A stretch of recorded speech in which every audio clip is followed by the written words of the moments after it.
So, Matt, I'm glad we're having a chance to talk about our upcoming seminar on violence in the workplace and active shooter response. The main reason is why are we doing this? And that's sort of a question that's come to my mind. Certainly, you can't watch any news feed and get information or see another incident that has occurred, and it's sadly seemingly becoming commonplace. I mean, it's all over the place, whether it's the internet, the news, conversation at Starbucks. Everybody's got it on their mind. Correct. So why? Because we spend so much of our time in the product side of the security world, widgets as we always tend to call it. Why is this a compelling seminar to offer?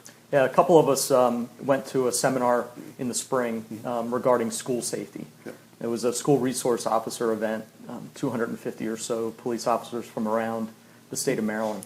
Tough crowd. Yeah, very tough crowd. Good crowd. Yeah, tough crowd. Absolutely. So at that event, Steve Pennington and I had an opportunity to see 2 days of presentations. We were there with our table, but essentially we kind of abandoned the table because the presentations were so compelling. I mean, it was really a phenomenal, eye-opening, inspirational, all those words event. I remember you telling me using the word moving. Yeah, it was crazy. One of the I don't want to say one of the best presentations, one of the most moving presentations was Christina Anderson. She was one of the victims, one of the injured at Virginia Tech in 2007. Yeah. There's a famous picture where the event is unfolding. She's being brought out of the front of the building.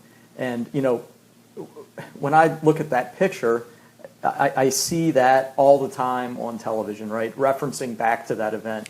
But too common. Yeah, it's very common. It's too common. It's always out there because there's so many more events that go on. But when she started her conversation, it really made it far more personal. Yeah. You know, you usually see this on TV. You can turn it off. You can elect not to watch the TV. You can distract yourself by, doing something else. But for 2.5 hours, Steve and I and the rest of the folks at this event listened to her very personal story about a normal morning that obviously unfolded horrifically. And a lot of what she had to talk about was the reaction and the planning that Virginia Tech had in place or didn't have in place, whatever the case was, her perspective on what she was supposed to do in an event like this, how prepared the building was for an event like this or wasn't. It was just really, it was heart-wrenching. And as you're sitting there, it gives me goosebumps right now because as I was sitting there, I'm thinking about my nieces and friends and how this impacts people. It's just phenomenal. And it goes beyond school.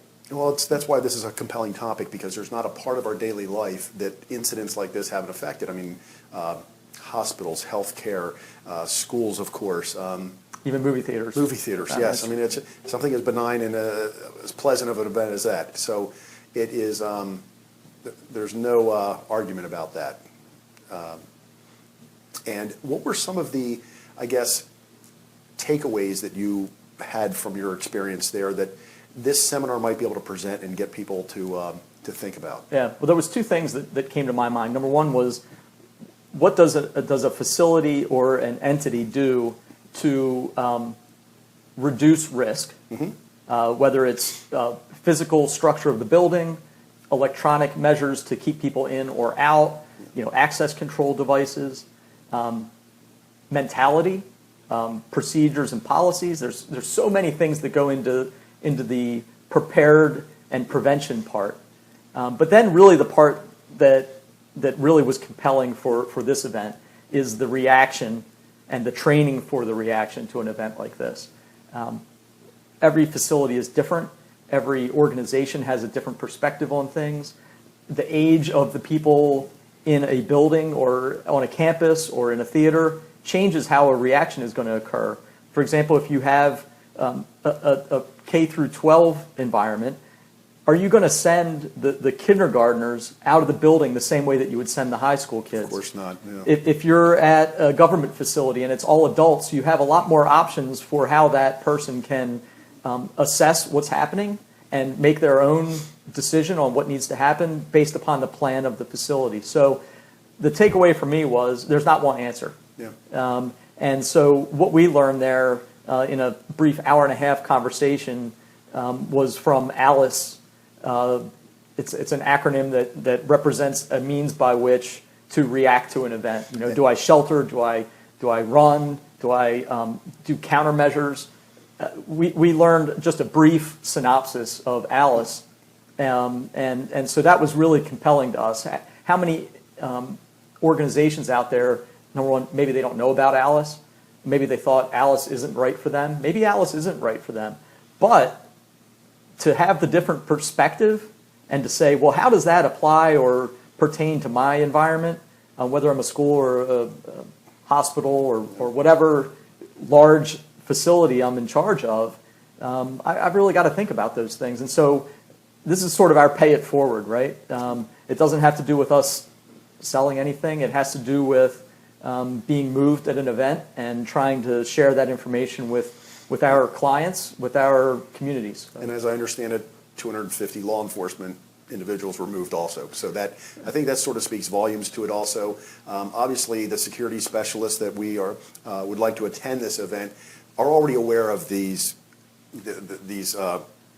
incidents. They probably have plans in place, but I think it's getting another perspective, and we've got some great presenter, the ALICE solution or the ALICE perspective. Yep. So it's just another means by which to consider, are we doing everything possible? And again, it's sharing this information that you learned and bringing in the right people to present it to our security specialist customers. And I understand there's another presenter also. Yep. With regard to some risk assessment. Exactly. Carolyn Ramsey Hamilton will be here. She's got a list of accomplishments related to risk assessment for all different types of organizations, healthcare, government. She's going to share concepts that can be applied or adopted by different organizations as well. So we'll have both perspectives, both takeaways taken care of. The how do you prevent or minimize the impact, and then how do you react to it? I think it's also great that this information, these topics apply to, again, as we identified earlier, every facility that we run into in our personal lives and professional lives. So it's open to all, and everybody, it sounds like, could benefit from this. Absolutely. And luckily, we have a couple of like-minded security manufacturers who we represent that are very eager participants in this and willing to help us support this event and getting this information out there. Sure. Who Bosch and Commend. Bosch Security and Bosch Commend Security Intercom. Systems, Commend Intercom. Excellent. Steve Pennington approached both organizations, and without hesitation, they said, "We're in. We'll help you fund this. It's something that's important."